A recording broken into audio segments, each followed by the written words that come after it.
Bonjour à tous, dans cette vidéo nous allons voir le billet de 20 francs Debussy. Il est le 5e billet de cette série. Pour connaître l'ordre de création des billets de cette série, je vous recommande de voir la vidéo précédente. Ce billet fait partie de la deuxième série nommée Créateurs et scientifiques célèbres. Ce billet de 20 francs Debussy aura au total 4 versions différentes, dont une version fautée. La première version nommée Type 1980 n'aura comme seul élément de sécurité le filigrane. Et au verso l'article 139 du Code pénal.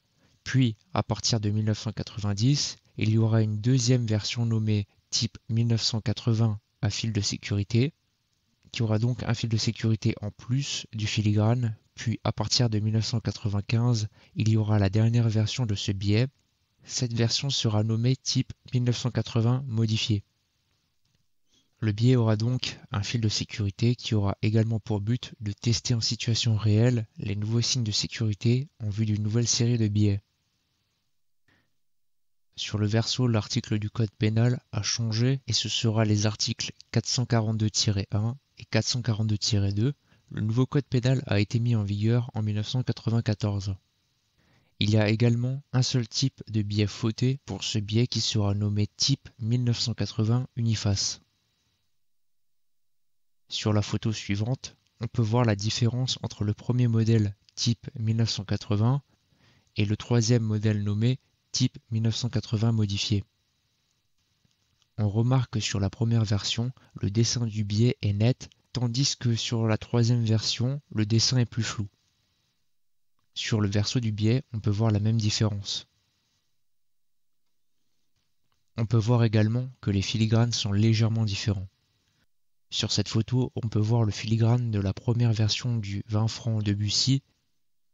Et sur la photo suivante, on peut voir que sur la troisième version du billet, le filigrane est plus marqué notamment au niveau des yeux et de manière générale.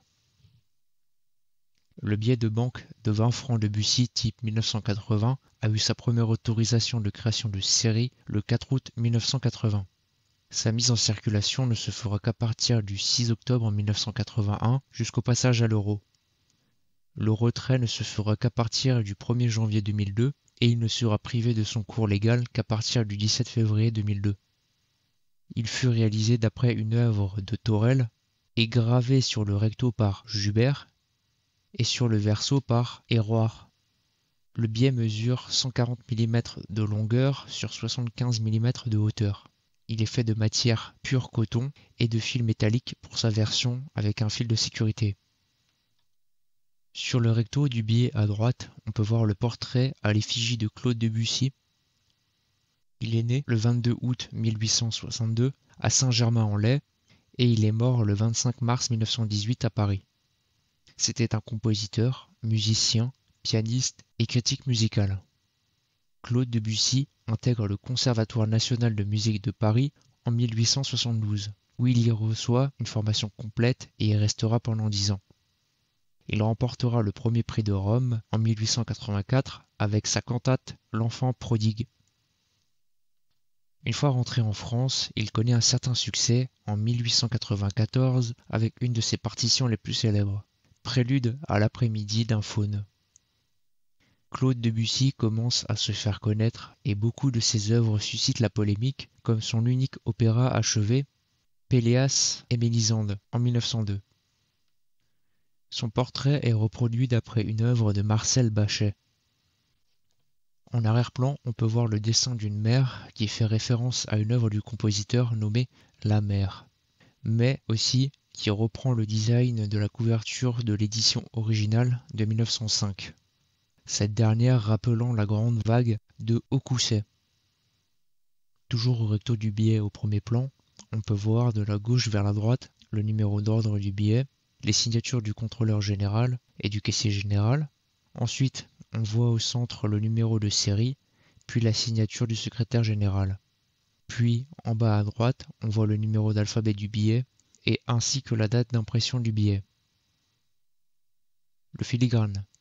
Le filigrane représente le portrait de Debussy de profil. Le verso. Sur le verso du billet, on retrouve le portrait de Debussy à l'identique mais dans le sens inverse. On voit également en arrière-plan la fontaine d'un décor de Jussaume conçu en 1902 pour Péléas et Mélisande, qui est une œuvre majeure du compositeur. En bas à droite du billet, on peut voir l'article 139 du Code pénal sur la contrefaçon et la falsification des billets de banque. Merci d'avoir regardé cette vidéo, n'hésitez pas à mettre un like et de vous abonner pour soutenir la chaîne.